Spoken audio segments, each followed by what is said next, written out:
Mapping the College Audition, a podcast where we explore the landscape of the college theater world and try to demystify this daunting audition process. I'm your host, Charlie Murphy, director of MTCA, that's Musical Theater College Auditions. And today we've got a New Jersey show with an old Jersey attitude lined up for you. Mark Hardy from Montclair State University is on the show. We've been wanting to have Mark on for a long time, not the least of which is he is the favorite professor of MTCA's own Ellen Frost, who's the wonderful woman who currently runs our office and who is, as we speak, or as I speak right now, embarking on maternity leave. By the time you're listening to this, you'll already be on maternity leave. And we're all sending her so much love from MTCA. More on that in a second. But today on the show, we get into Montclair's triple training structure and the intersectionality of those disciplines. We talk about how minors and double majors work at Montclair. We talk about why not to fear going to a state school, the importance of being present in your auditions, and students as the best emissaries for their schools. But before we get into that, you may be expecting me to say, Meghan, what's up? How's it hippity happening in this spot? And sadly, no such luck. Meghan, my incredibly wonderful and able assistant, is stepping away from the pod for a moment as she's stepping in for some other MTCA duties in covering for our wonderful Ellen Frost. This is like any good Broadway show where one swing goes here, the other swing goes there, and the show is going to keep going on while your own director does a little bit of a split track at the moment. So first off, we are sending Ellen so much love and also sending Meghan a note of true gratitude for her first whole year on the pod.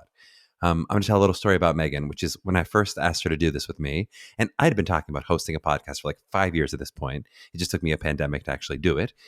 She was such a gamer with a yes and enthusiastically, even though she let me know she had absolutely no technical expertise, but that between the two of us, we'd figure it out. She was like, I'm down to do it. Just so you know, I don't know anything, but let's see what happens.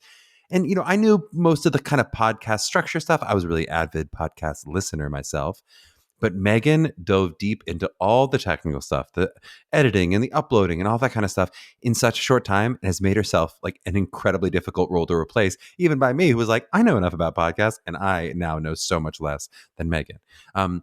As a side note to that, you will almost certainly notice a drop in editing quality over the next few episodes as more of my little quirks and mouth noises make their way onto the air. So I'm just going to apologize for that in advance. But I will be editing the episodes moving forward. Not the next, like this one is Meghan and was whatever. You'll notice it. Believe me, you'll feel the big drop off when it starts to be me doing the actual editing. But I just want to do a huge shout out to her.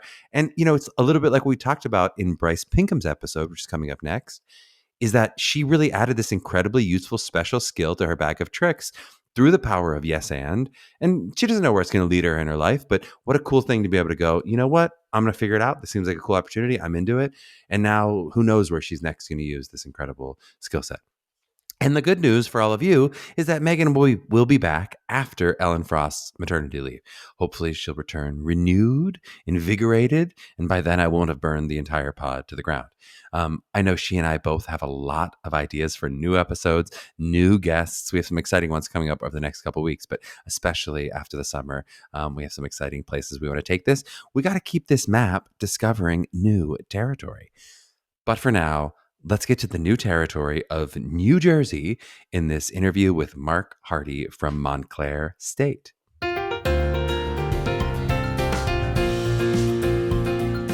Well, we are honored to have Mark Hardy on the show from Montclair State University. Mark enjoyed a long career on and off Broadway, including as a performer in Broadway shows like Titanic and Les Miserables, both of which I did in high school, and off-Broadway shows like A New Brain and The Boys Next Door, which I did in college. So it's not a big deal, Mark, but it just feels like I'm copying your career later in my life. And he continues to direct professionally all the time. He previously taught at Northern Kentucky University, where he taught MTCA's own admin, Ellen Frost, Virginia Commonwealth University, Stevens College, before joining the faculty at Montclair State University, where he now serves as the coordinator of the musical theater program. Montclair is located in Montclair, New Jersey. They take classes of about 18 to 20 musical theater majors and about 16 to 18 actors. They offer degrees in BFA MT, BFA acting, and lots of other BAs in the BFAs and the theater world. Mark, hello. Welcome on the show. How are you doing? Charlie, I'm doing great. It's wonderful to be with you. I really appreciate your organization. Of course, I see a lot of your students every year, and they're remarkably well prepared and very talented young people. So I'm really delighted to be a part of this.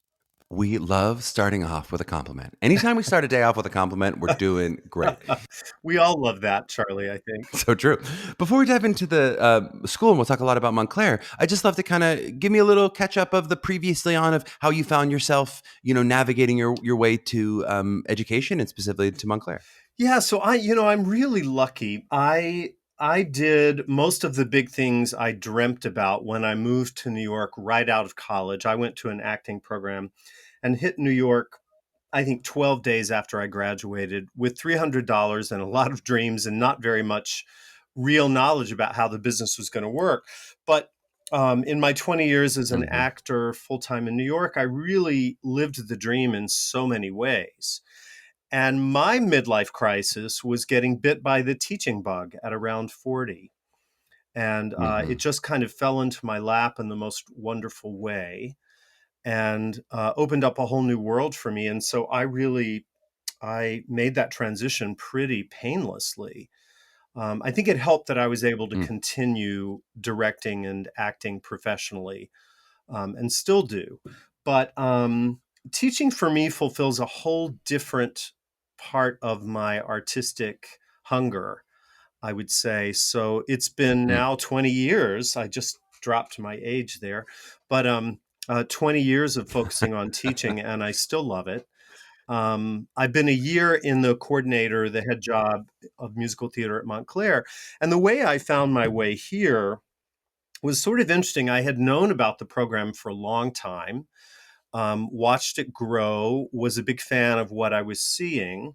So I kept my eye on things, hoping something would open up here. And when it did, I jumped on the Hmm. application and felt very fortunate to actually get the job. So it's been a great 10 years here. We've seen a lot of growth. It's so cool, and if we talked a little bit with some other program heads about just sort of the maybe natural flow from a director to a teacher, which some people find very easy. Of like that's a really like yes, you direct, which is kind of a version of teaching, but not always. And some people are like, no, they're totally different skills. When I'm directing, I'm doing this, and when I'm teaching, I'm really getting in the actor's head a little bit more. I wonder for you, did it feel like a natural flow from like the way that I would direct professionally is very similar to how I teach, or is it like a totally Wow, different that's, experience? I would say professional directing is quite different in that academic directing, I like to say, is about 70% teaching still. Hmm.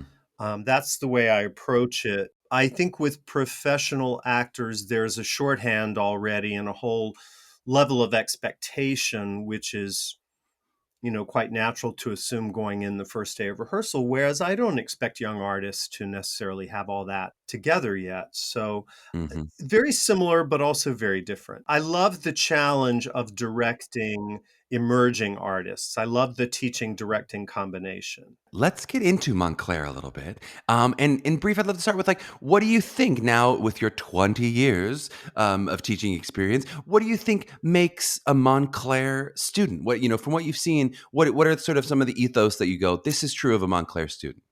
Yeah, it's very interesting. I am continually amazed at how we are able to somehow attract just exactly the right student for this program. And I would describe that student as very hardworking, ambitious but humble, very much about working together with other people rather than simply promoting the self. Hmm. Um, I find that we always have a troop of really hardworking, compassionate, funny, kind students. And that's what keeps me going because those are the people I always gravitated to in the business. Hmm.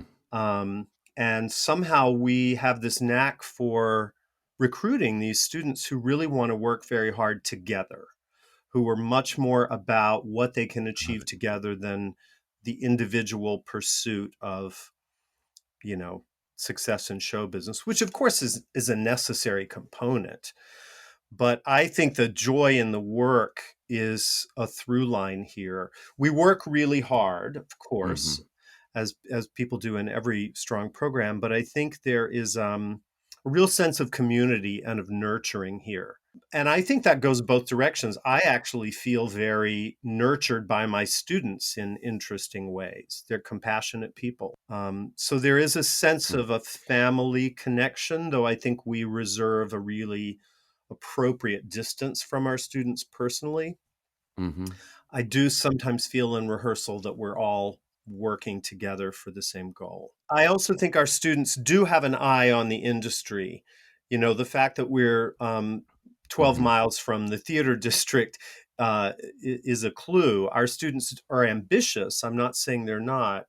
And they're in the city a lot. They understand what they're training for because they're already out there going to open calls and taking professional classes as well.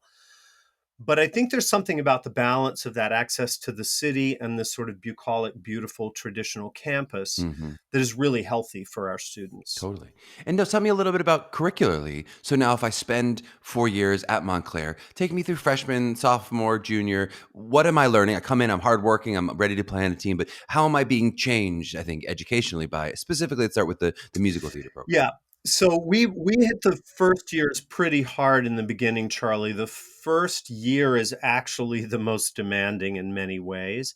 And this is intentional. We want students to understand immediately this is a career path and a life path and not an after school hobby any longer. Mm-hmm. Um, so the first year is pretty intense. They do not audition for main stage in the first semester, but they do audition for productions going into the second semester. Mm-hmm. We frequently cast second semester first years. I would say in this class, 70% of the first years were on stage in the spring semester between two main stage productions and a workshop of a new musical, Mm-hmm. which we do quite a bit of here as well.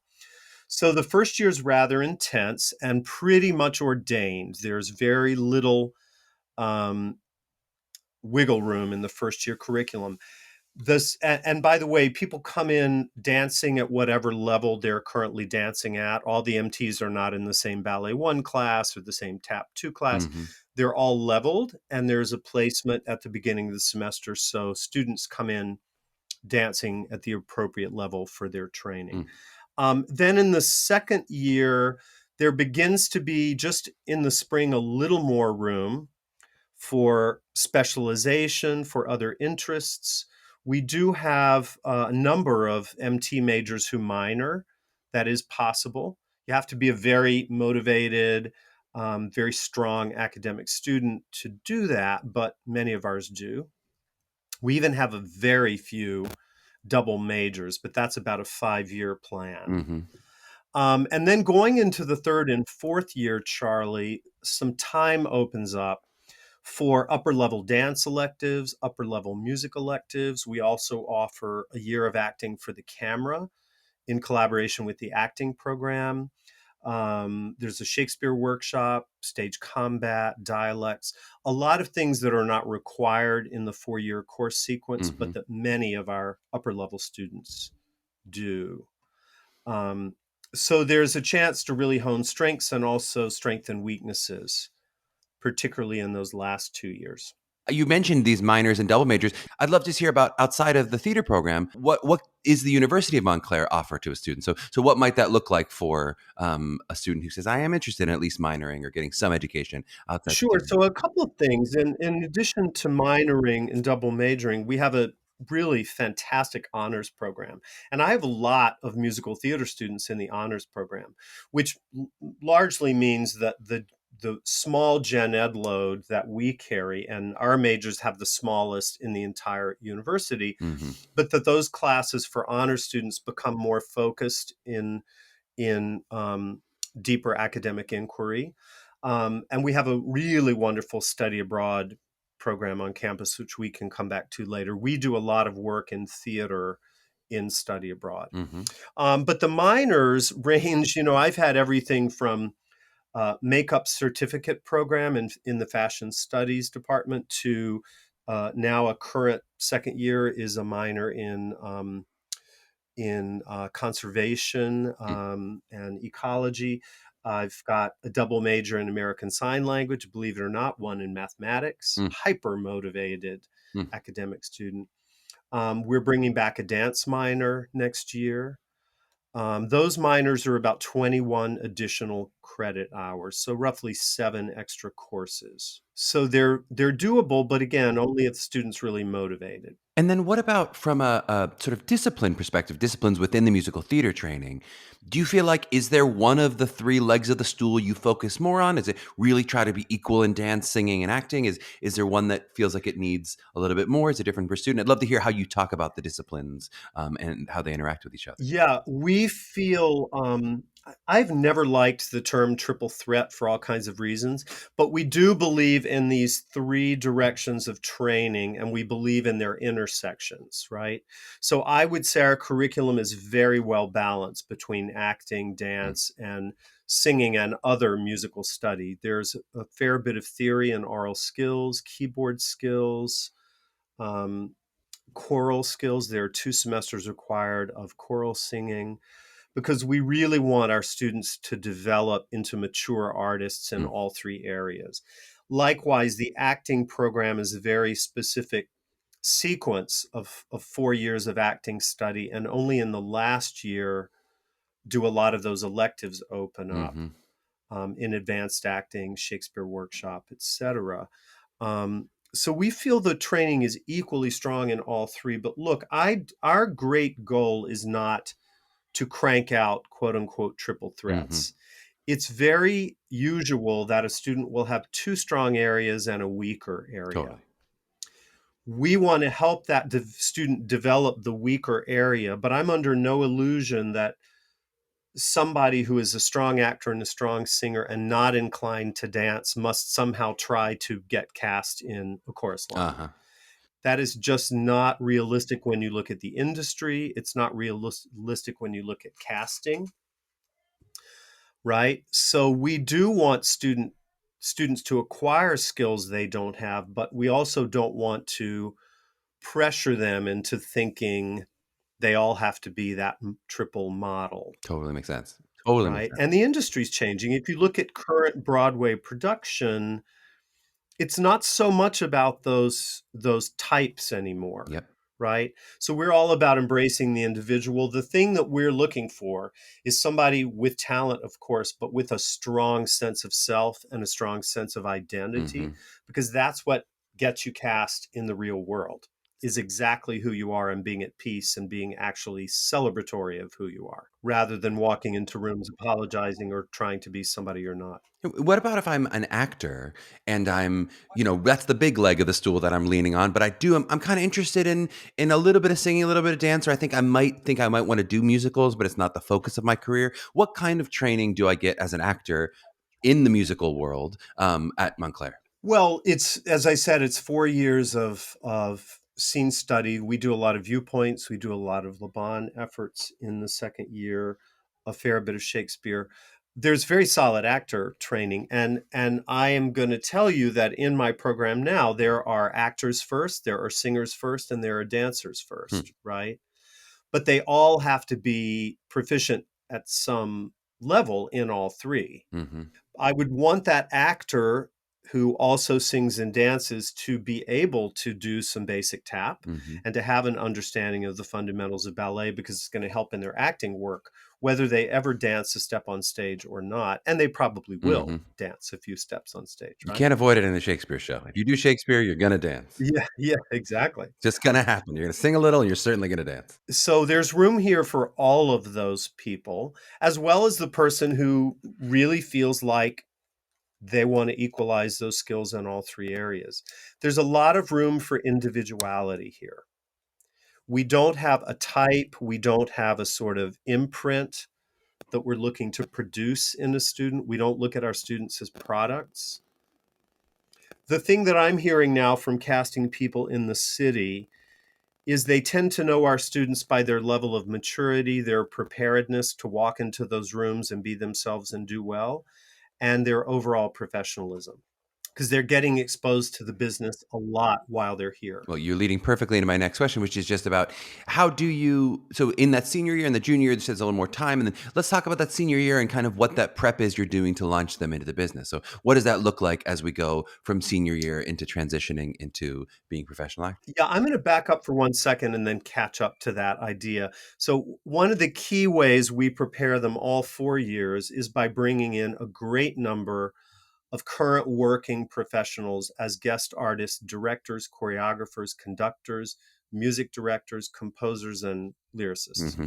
This year, there were 14 of those people associated with our season, working professionals who were coming in, doing other gigs before and after working here, so that our students are building a network all 4 years of people who are really out there doing it right now. So that's a 4 year preparatory arc. Specific to the senior year, in the fall, they do a really intense audition repertoire and technique class, which challenges their audition skills with mock auditions nearly every week, frequently attended by surprise guest stars from the industry. Um, that forces them to rely on their own preparation skills, their own research skills, with different parameters coming up. There's a business of theater class they usually take in the fall or spring of senior year, which gets into everything from unions, agents, managers, interviews, taxes, budgeting for the actor, health and wellness, Mm-hmm. going forward, all of that. And then the way we do showcase, I think, is an incredible preparation. There's a whole class, and then there are many weeks of coachings with directors, casting directors, and agents who are the very same people who might be attending Showcase, but we actually hire them to come in and coach our students from the point of view of those professions in the industry, Mm-hmm. right? So they're getting a lot of one-on-one prep going into the Showcase. And then we both have live and virtual formats for the showcase. We have this year, we had a 90% signing rate. Last year was only slightly lower, which I think is pretty remarkable as we're coming out of the pandemic. It's amazing. You say 90% signing rate? Yeah, this class, 90%. Wow, go this class. Way to do Yeah, it. That's fantastic. And then you yeah. promised me a little talk about study abroad. The study abroad program that you guys have. Yeah, so Montclair comprehensively as a university has very vibrant study abroad opportunities, but in theater, we're doing really interesting things. We do a week in London every other spring break. So you get full class credit in 1 week. You attend something like 8 shows at the National and in the West End. I'm leading a study abroad course. It's actually a set of 3 courses to Athens, Greece, the whole month of July this summer. We're going to this large international theater festival in Prague next summer, which we've attended before. Hmm. We've done study abroad exchange sessions with Santiago, Chile, in Paris. A group is going to Barcelona this summer. So we're all over in all sorts of disciplines within the theater. And a lot of these are blended. So it wouldn't specifically be a musical theater study. It might mix musical theater, acting, and theater history Mm-hmm. in one class. It just depends on the location and what the courses offered are. But something else that's really important about the way we do it at Montclair, they're all required courses in various majors. They're not sort of random study abroad Mm-hmm. elective credit. They're actually advancing their degrees by doing these study abroad courses. Really cool. I'd love to hear, like, this is, I sometimes phrase this as like, what's the best kept secret about the school? Maybe it's even easier to answer of like, what's the thing that you kind of wish people knew? Like, people come in knowing this, but what's the thing they go, I wish they knew more about this? It could be something you already said or something you go, oh, this is a little secret gem. I'm going to give you two. Well, it sounds corny, but the faculty and the students. We have, our dance faculty, when they're not here, They're at Joffrey, they're at Ailey, they're at Steps, and they're at Broadway Dance to a person, right? So they're in that world, they're in our world. Those of us on the acting faculty, whether full-timers like me or adjuncts, we're still at least knee-deep in the industry doing things currently, right? So I think there's a current practice ethos here among the faculty, and that we're constantly bringing in guest speakers. For instance, my dear colleague Peter Flynn called me in the fall and he said, I'm going to have to miss a class for a really important meeting in the city, but I have a sub. I said, great, who is it? He said, Eden Espinoza. She's going to come and teach my acting classes. And then I was able to arrange a Q&A for an hour afterwards so that anybody could come and speak with her. Charlotte D'Amboise was just here doing a master class when somebody else had to cancel. She came and did a whole afternoon of Fosse with us. So we have this fluidity with the business, right? Constantly, in this connection. And the other thing is, as I said before, our amazing students. They're just incredible human beings to work with every day. Really committed, really delightful people to a person. And that has kept me going through some rough times, especially the last 2 years. They've really been the backbone of us getting through the pandemic with very little incidents of any kind here. They've been so strong and so amazing. The other thing I was going to throw out, Charlie, is the level of production. I think we're producing really at a LORT A or B level in terms of budget, in terms of staffing, in terms of technical support. An extremely high level of production that we're able to give our students experience in. I love it. My last question is just, or at least in this section, is why you find students don't pick your school. So especially around this time of year, we're just past the May 1st deadline as we're recording this. As students now are saying, I had a number of good options and I decided to go somewhere else. Why do you find someone says, here's why I said no to Montclair? Right. Boy, I'm going to be very careful with this answer because all of us right now are in that delicate place. We made final decisions. Things are mostly done, but there are these wild card students who committed and are put down their deposit, but now they're going somewhere else, or they deposited somewhere else and now they're coming to us. I think the biggest thing is that we're a younger program and that we don't have the storied name of some of the programs that have been around longer. And I think people in some cases are drawn to those names without really understanding the student experience. And so a couple of things I'll say, and maybe I'm speaking in code here if anyone's done their homework. Carefully chosen words. I always tell prospective parents and students to ask a handful of questions. How big is the freshman class and how big is the senior class? And why are those numbers so different if they are? That's question number one. Question number two is, how are you delivering private vocal instruction? And if it isn't an hour every week, something's wrong. And if it's not with faculty who are committed to that program, I have concerns, right? With us, they actually get in the voice lesson, a teacher and a professional accompanist. So you're never stuck with the teacher wrangling with Sondheim instead of focusing on the student. And then I think, for some people, it's obviously it's a dream of what they want their college experience to be. And there's no arguing with that. If somebody has a really strong attachment to a certain kind of experience, that's absolutely what they should pursue. And I'm not even going to try to change their mind. I also think there is a stigma against state schools, which I think is silly. I think people who promote that stigma don't really know what the experience is. Being in a state school, we have massive resources, right? We may not have the biggest funds for scholarships. We don't have the biggest private endowments, but the campus support is amazing.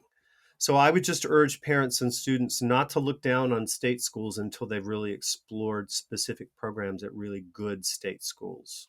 I love it. And like Montclair. And I'll respond back to just a couple of things you said there. One, I truly mean this as a compliment, though rarely does it feel this way when you say it about a person, but not so young anymore, Montclair. There was a time you were very young, and now, not so young in terms of. No, that's true. That's true. We've been granting the degree about 14 years. That's right. I mean, because Yeah. that's about right. We've been doing this about that long, and there was a time when it would be like, "Oh, what's that school?" Now there's no "What's that school?" People, it's on the map. It's not just brand new, Yeah. emerging on the map anymore. No, thank you for that. It's been kind of a fast descent, which is nice. Exactly, fast to say. That's right. But I was saying any state school slander. Like, I mean, let's talk about Texas State. Let's talk about Penn State. We're talking about Montclair State. We got a lot of great state schools. Come on, there can't be too much state school slander out there. Yeah, but I will tell you, and I'm not gonna name the institution, I was just, battling over a student, and we won in this case. Hmm. But this private, institution, which is a conservatory, said to them, "Why would you wanna go to a state school when you could go to a private school?" And the student said to me, what they didn't realize is I had no interest in whatever that kind of elitism Uh-huh. was. I just wanted the best program for me.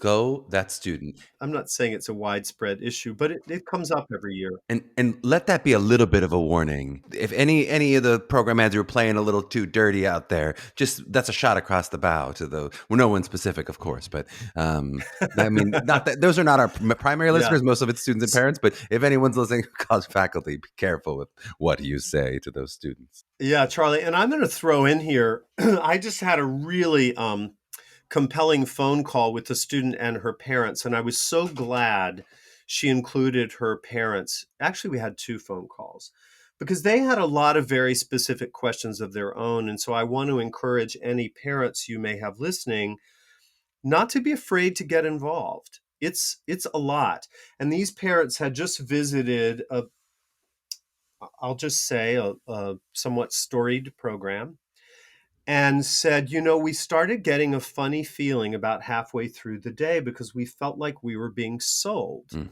We just wanted to visit, and we felt like the whole day was a big sales pitch. mm, We really just wanted to meet people and talk to them. mm-hmm, And they were really put off by that. So, what I said to them is, you should trust that instinct, whether it's us or somewhere else.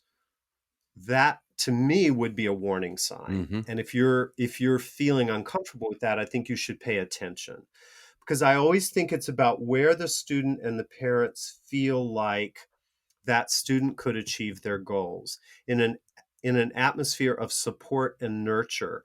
Yes, rigor, of course rigor, but it's hard work, and you need to be supported and nurtured in that process. without a doubt. Okay, well, with that, we'll take a short break, and on the back end of the break, we'll talk a little bit about the audition process for Montclair. So, back in a flash.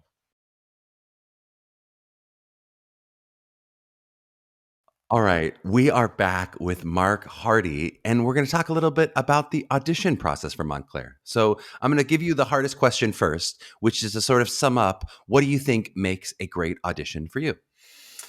Yeah, so many things, but somebody who is comfortable in their own skin, whether or not they are nervous. I expect most of them are going to be nervous, but somebody who's able to Mhm, really access who they are on a good day, in a free way in the room is really important. Somebody who walks in and actually takes in the other people in the room.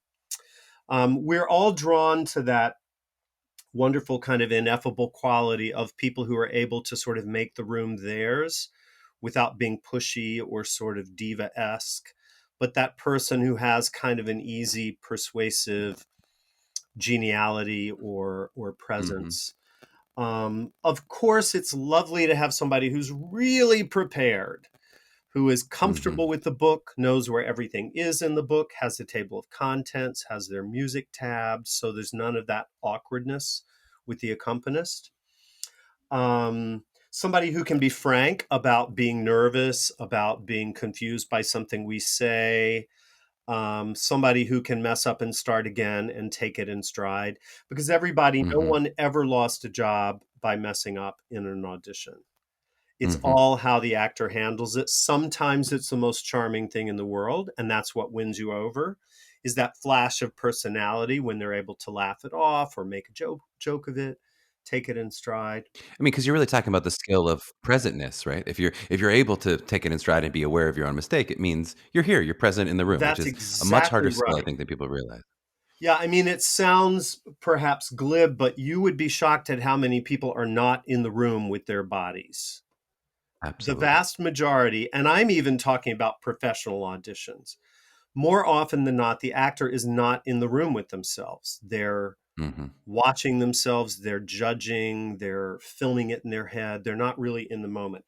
So Mhm. being in the moment, being present, dealing with whatever comes up, and then having a real deep, passionate connection to that material. Being Mm. able to build a moment of connection, something really personal in that material, which means everybody, it might not be the song your voice teacher picks because it's got all the most beautiful parts of your voice in it, because it Mhm. shows the highs and lows, because it covers your 2.5 octave stunner of a range. That's not what makes a great audition piece. It's about a moment, it's about Mhm. something personal and real that you identify with.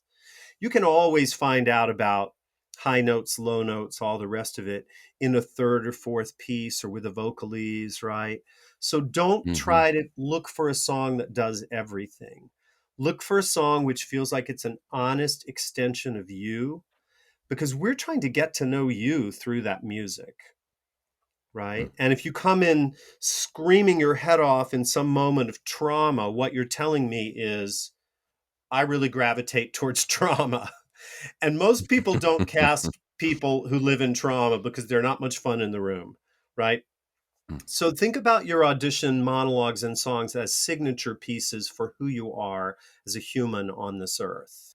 I can tell you in my own career, those are the pieces that got me work again and again and again.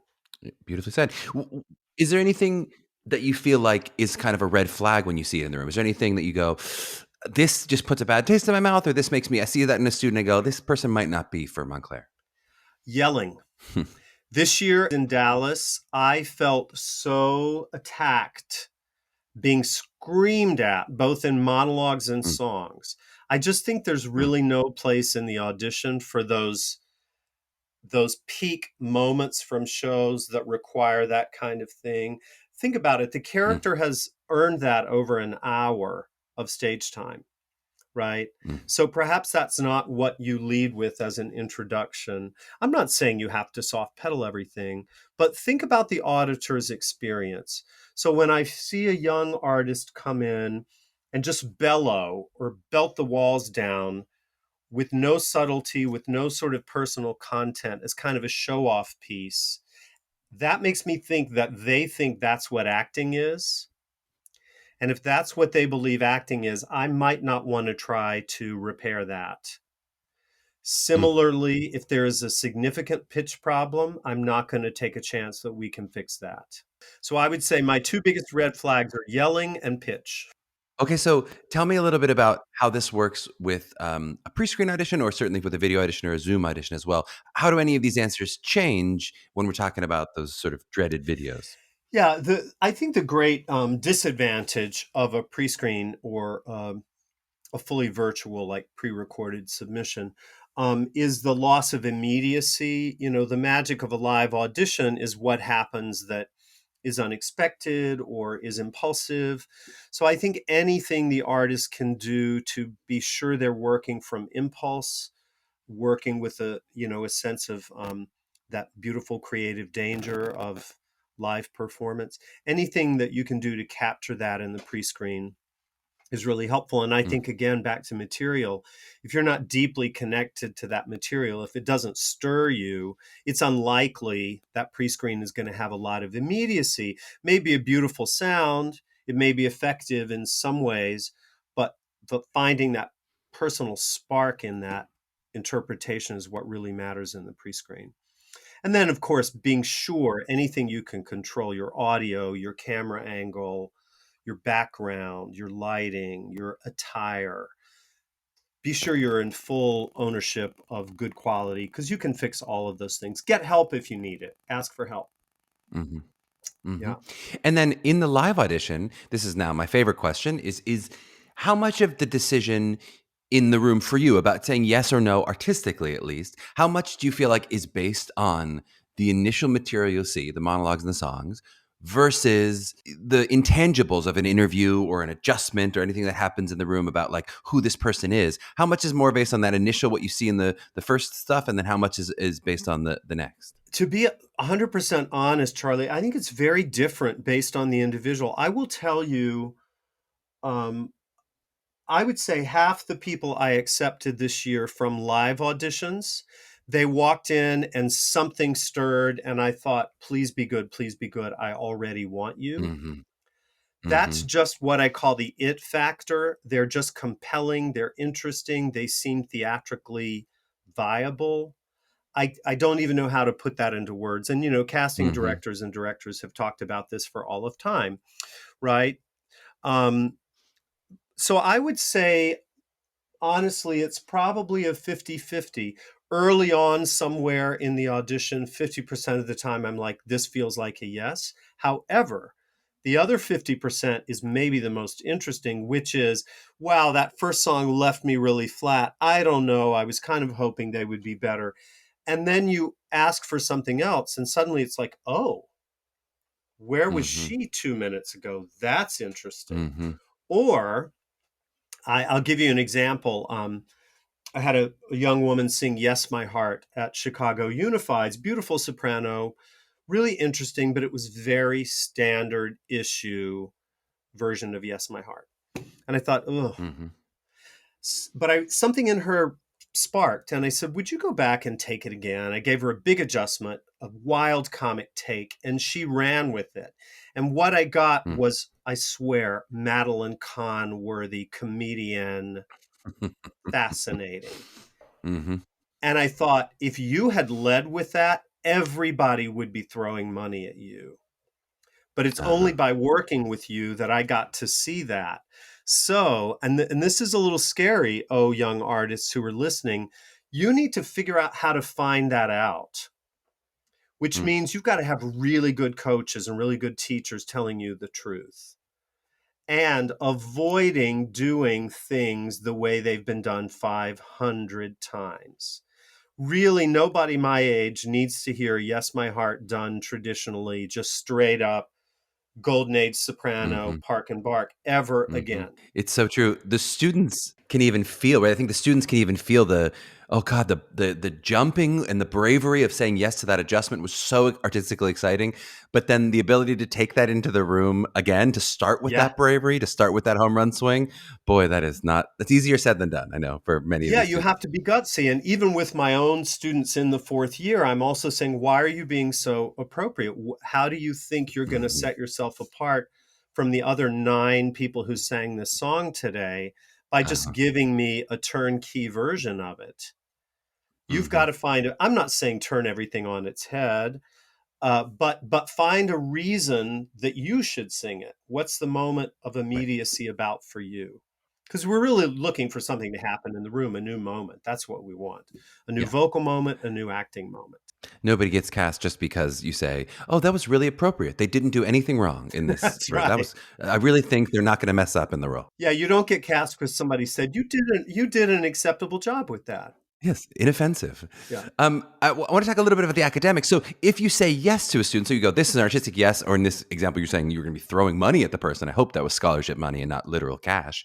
But if you go artistically, this is a big yes for me. How does that work then for Montclair in terms of how it works with the academics? Do they still have to pass some certain bar? Is there a Yeah, they have negotiation with to you in terms they of that? they have to be somewhere reasonably well above a 275 in that range for the university to accept the student. There's a university application and a program application. We are not allowed to give audition results until there is a completed university application, right? Uh, Now, I uh, could make a special appeal for a student with a lower GPA if it's borderline, but if it's low, for instance, I saw a couple of remarkable people this year with 2 1s and 2 2s. The university mhm. said there is no way. And honestly, the program is also an academic program. It's not it's not a good bet that that person would succeed here. And so for those students, I would say look for a true conservatory where there are no academic requirements, or go to a community college for a year or two, get your GPA up, and consider transferring. We'd love to see you.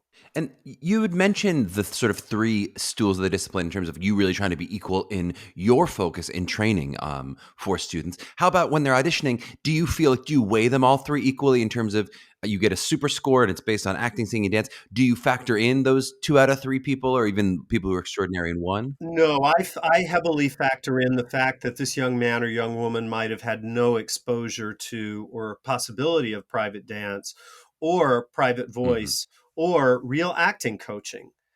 Honestly, we are just as interested in that raw native talent as we Mm-hmm. are in that very studied young artist. I will tell you, okay, everybody, buckle your seatbelts. You heard it here.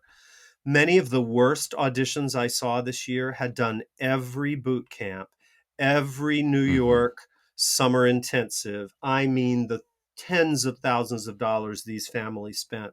Mm-hmm. And just a bad sense of pitch, a bad sense of moment, no real acting, no understanding of how to Mm-hmm. put a song across. And yet they had taken all these workshops and classes. So I try to look past that history of training on the page and just look at the person in front of me and what potential might be there. So we often accept people who are really deficient in one of the three areas if we see promise. But that that guy or that woman who has a compelling singing voice and does interesting stuff with the monologue, who simply is an A mover, like completely in every way uncoordinated, that's probably not going to work, right? It's probably Mm-hmm. just not going to work in the theater. You have Mm-hmm. to be a physical creature to do this work.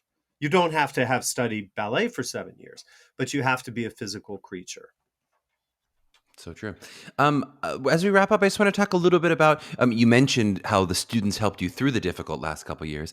I'd love to just kind of hear, like, what are the adjustments over the past 3 years, let's say, or 2.5 years since this all began Yeah. in 2020, and our world's all shifted. What adjustments has Montclair made in the past couple of years? Well, so we had very strict protocoling all through the pandemic. We did full seasons, masked and filmed and streamed, and had no consequential spread in any of theater and dance, which is a big program. Um, we're definitely not moving towards more online classes. Mm-hmm. This is from the dean of the College of the Arts all the way down to us. We have specific online classes, but we are not muddying the two, and we're not doing the kind of thing where a student can say, "Oh, my foot hurts. Can I zoom in today?" Nope, it's a studio Uh-huh. class, and we learn studio classes and Zoom don't play well together. There are things you can Mm-hmm. learn, and we're using Zoom a lot more for advising and for certain meetings with students and some town halls, which we do a lot of with our students, a lot of open discussions, but not in coursework. We've totally Mm-hmm. abandoned that and we're not going back. You stayed in person through Omicron and came to Unified's live. And so I guess, is that continuing now for into next year to live auditions? But will there also potentially be a virtual component into future years, or is you saying no? Yes, we will always now. I'll tell you why. It's really important, Charlie. There are students who don't have the money to go to Unifieds, who are very talented and deserve a place. And so we're going to Hmm. keep live virtual and other virtual, submitted virtual auditions always. It's enabled me to see very talented students in other countries, people who simply Hmm. couldn't afford to go to Unifieds, people who were too busy with work or family or productions to go to Unifieds or to come to us. And I look at them equally. We have accepted, I would say, a third of my incoming class fully virtual.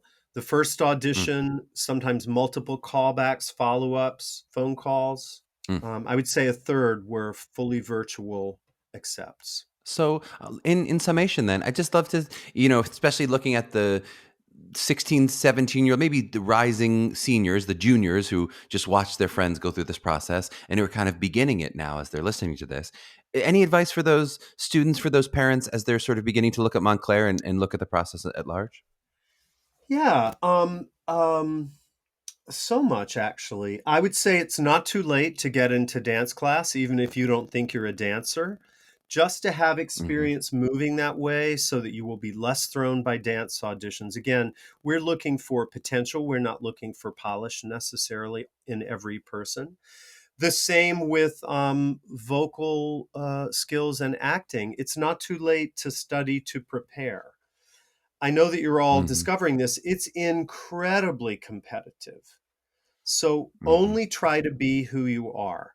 Don't try to be or do something that isn't you, right? We already have Audra McDonald. Sing like you. Yeah, maximize who you are. Celebrate who you are.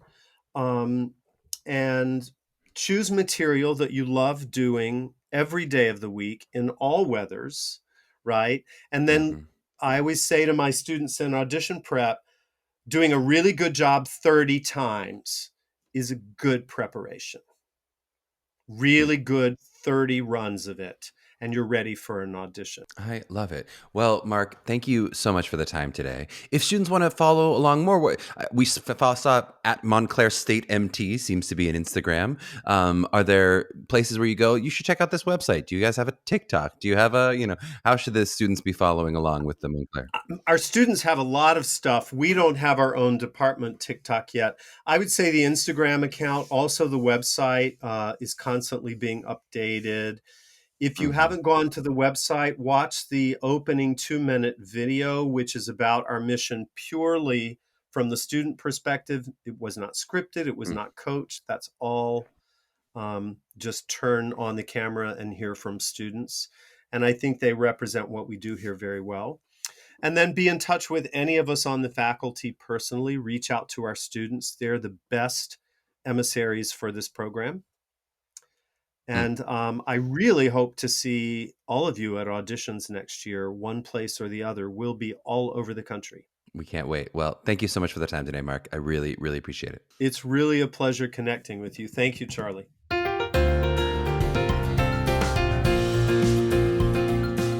Well, I hope you enjoyed that chat with Mark. I thought he was so delightful to chat with. He was so able and game through all of it. And hopefully, you won't be able to tell this when we do the final edit, because we do a little bit of magic sometimes editing things around. But we were having some true internet lag issues during the interview. And I thought he was so amazing at like jumping back and forward. Sometimes I would like cut him off 3 seconds after he was starting. And just in a way that not many interviewees are, he was really able to be present, which is what we're going to talk about, the skill of presentness. I really love that he made a point of giving this as his audition advice. And I think it's really an important skill for a young actor, or really just a young person to learn, or an old person, any person to learn, really. This may be a term you're familiar with from the wellness movement, like with yoga and meditation. Both are trying to kind of help us stay in the present moment. And I think it can actually be achieved in many different ways by different people. For some people, it may be that crossing your legs and closing your eyes, or it's, doing the poses of tree or all those other things. I actually like I've done yoga. I make it sound like I've never done yoga with that, but whatever. And for some people, it may be running. It may be skydiving for some people. And for some people, it can be just walking on a stage is a way to sort of find presentness. We've talked about that allure of what makes people want to do this, right? There's that old Olivier quote of look at me, look at me, look at me, look at me, look at me. And we talked about kind of the sense of community and belonging that a high school theater group can bring. But we haven't really talked much about the thrill that walking onto stage can bring, right? That rush of adrenaline, the eyes of all the people looking at you. It can be a real high for some people, and for others, like an absolute nightmare, of course. And it's not at all uncommon for people who struggle in like public situations in life, whether they're just shy or they're people who stutter or they suffer from anxiety, etc., to be more comfortable on stage speaking than they would be in like a small group of human beings. Unlike meditation, where we often try to find this through like a quieting of the mind and we're calmly and nimbly walking the tightrope of what it is to be in the moment, This experience, this sort of adrenaline filled experience of a middle schooler walking onto a stage is like a brute force way of hanging onto the tightrope. Almost without a choice, you are forced to be right there dealing with all of these foreign situations at high stakes.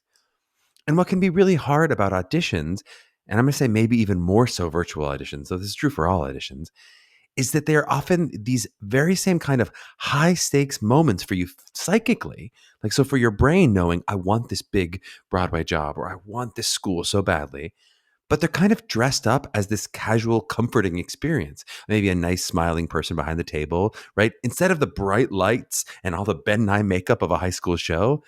And different people are going to react differently to these nerves, but it's not at all uncommon that someone who would be pouring sweat on a first date is able to like juggle heavy objects in front of a large crowd with no problem, in some of the same ways that someone who can walk into a stage with 1,000 people and feel amazing, present in the moment, doing their best work, might really struggle with presentness in an audition experience.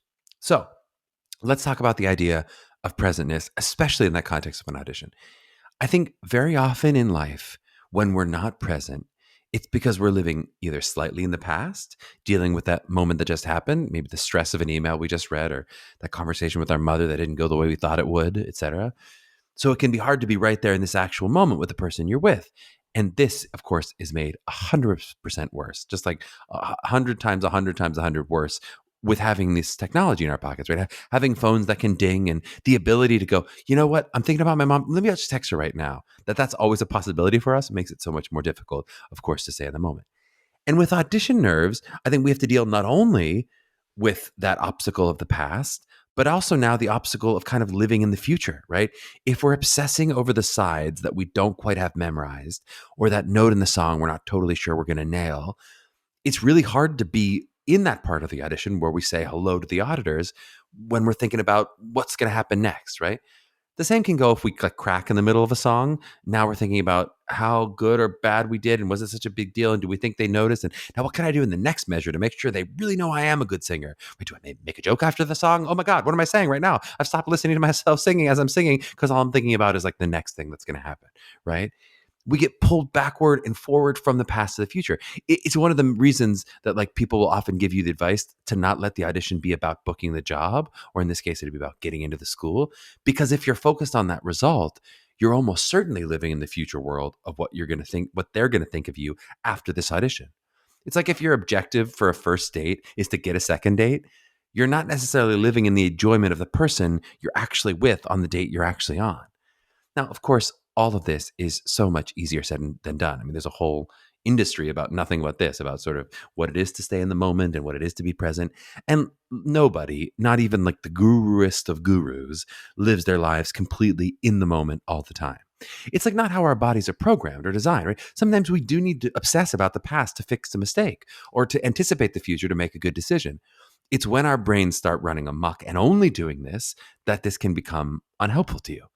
And I think of presentness as a constant practice, right? Anyone who's going to teach you this is going to talk about the practice of presentness as opposed to like you either are or you aren't, right? It's a practice of bringing yourself into the moment right now. And when you slip away, right now. And when you slip away again, coming back to right now. And it becomes so much easier the more you practice it. You're never going to not be pulled away, especially as the stakes rise in an audition and you now really starts mattering. But as you've practiced it with maybe lower stakes situations, it'll be a bit easier to recognize and you'll be able to come back into the present moment. And certainly, I think when you're in character, you will have sustained moments of being present with your scene partner and not being pulled away, which is like truly thrilling. I mean, there's sometimes you feel like, oh my God, I woke up. I was like fully in it. Not that you were ever asleep and you didn't know who you were. And if the fire alarm rang, you would realize, oh my God, I'm in a theater, I'm an actor, right? But when you're in that thing, you really feel like, I was there with my scene partner. That's all that was happening. I didn't worry about all the other stuff in my life. I was actually there. And as a beginning practice, if there are people who maybe really struggle with this and they want to just like start beginning, dipping a toe maybe into the practice of presentness, I like to ask myself, do I need to worry about this right now? Right? When my brain starts to spin, especially with stuff like auditions, is it helping me to be obsessing over this right now? Right? In some ways, it calms me to know that I will still obsess about that thing. I'm still going to go break down this audition tape, but I'm doing it later. I'm going to do a film session for myself later and see what worked, what didn't work. But if right now during the audition, if I start to go, oh God, oh my God, this is so important. I got to wait. Oh my God, what do you think of me? And oh my God, what am I going to write in my thank you note? And how am I, if I'm in that place during the audition, I'm just going to schedule that obsession for later so that I can be in this moment, finish the audition as best as possible, and then worry about what just happened or what's about to happen. I also think a nice trick in that audition room is listening. It is such a huge and helpful practice. And we're going to talk more about listening in future episodes for sure. But that idea of listening forces you to be in the moment. If you're really listening to what the person speaking to you is saying, as opposed to planning your response or reaction or what should you be doing or what's the funny joke? That's what I always do sometimes. I'm like, oh, I got a funny joke. When can I sneak this in? I really want to say it, right? But if you're really listening to the person and sticking with them, or maybe if you're the one speaking in the material itself, if you're singing or acting, maybe it's forcing yourself to listen to your scene partner, even if in this case they're imaginary, but really listen, how am I affecting this person? That in that moment to moment, I can have a real reaction as opposed to sort of getting stuck in the monotony and then going into your head and going, why is it not going that well? And why does my voice sound like this, right? Mark talked a little bit about what it is to kind of be outside the room observing yourself, right? That's another way that you end up not being present, is that like you're in the moment, but you're not in your body. You're sort of outside observing this corporeal. Well, lots to dig into there. I know that was really just a little beginning of a presentness practice. We'll certainly talk about listening more later. That's one of the sort of takeaways I want to talk about in the future. And a lot more on presentness too, right? That's just dipping a toe, as we said, into what presentness is. But if you enjoyed listening to this episode and found it to be a present for you, give us a present of a 5-star review. I love 5 stars if you think state schools rule, and an ironic 5 stars if you think non-state schools drool. You can also reach out to us with questions for the pod at mailbag@mappingthecollegeaudition.com and hit Meghan at Meghan Marie 2014 and give her some much deserved love and tell her how much you'll miss her calming voice. If you're interested in working with MTCA for help with your individual prep for your college audition journey, please check us out at mtcollegeauditions.com and follow us on all your socials needs. To my young artists out there mapping their journeys, please don't leave me, Meghan. I can't do this without you. We'll see you next week, if there even is a next week.